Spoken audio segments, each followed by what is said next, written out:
I like to classify fats as good, bad, and ugly. This was my interpretation of it when I was learning about fats, was I realized that most fats in our natural food supply are good.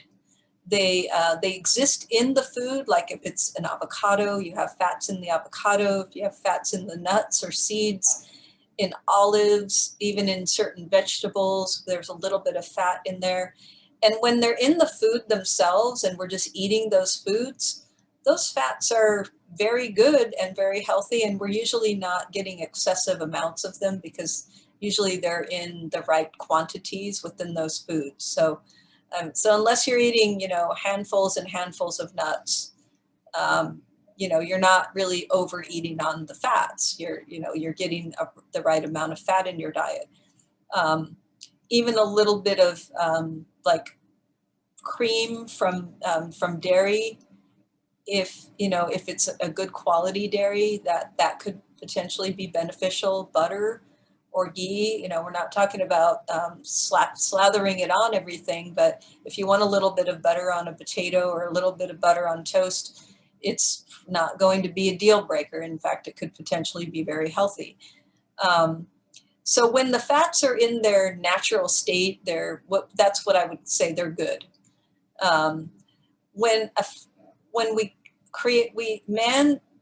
how do I want to say this? People create bad fats. That's really what happens. People create bad fats. It's not that they're bad inherently. What a bad fat is, in my definition, is one that it exists naturally in plants and animals, but it has either been molecularly altered or damaged by heat, processing, or by feeding to animals in a natural diet, and then thereby altering their body fat composition. So just like with us, if we eat too many sugars and starchy foods, we tend to put on more body fat. And an animal, the same thing could happen to them. And normally, let's take a cow, for example.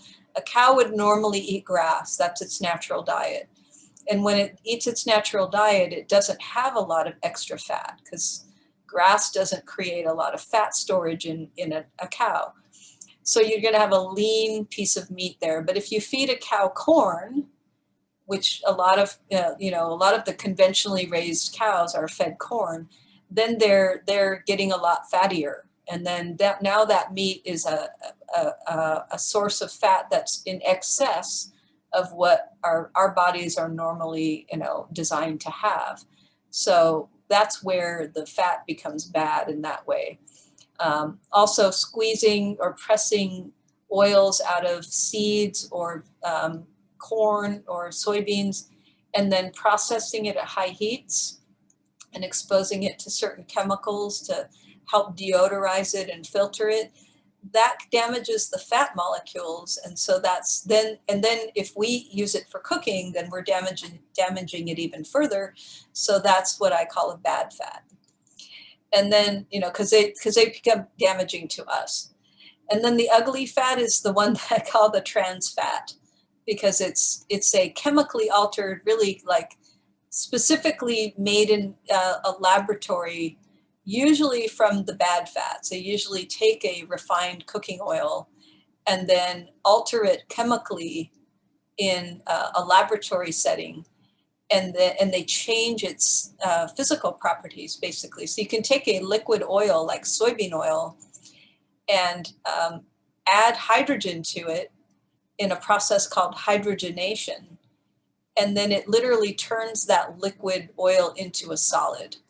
And so it makes it similar. It's like it'd be like taking soybean oil and trying to turn it into coconut oil or butter, but doing it in an unnatural way.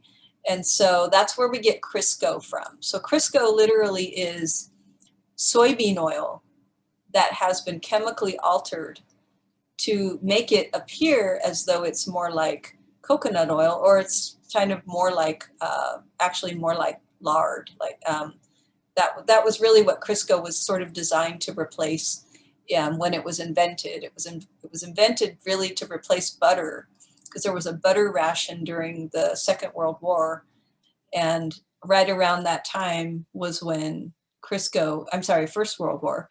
It was like right around the early 1900s when they invented Crisco because there wasn't enough butter to go around. So they made Crisco as a shortening and then later add flavoring to it and coloring and then called it margarine.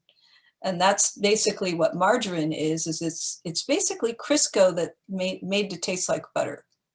There's different margarines these days, but that was the original margarine.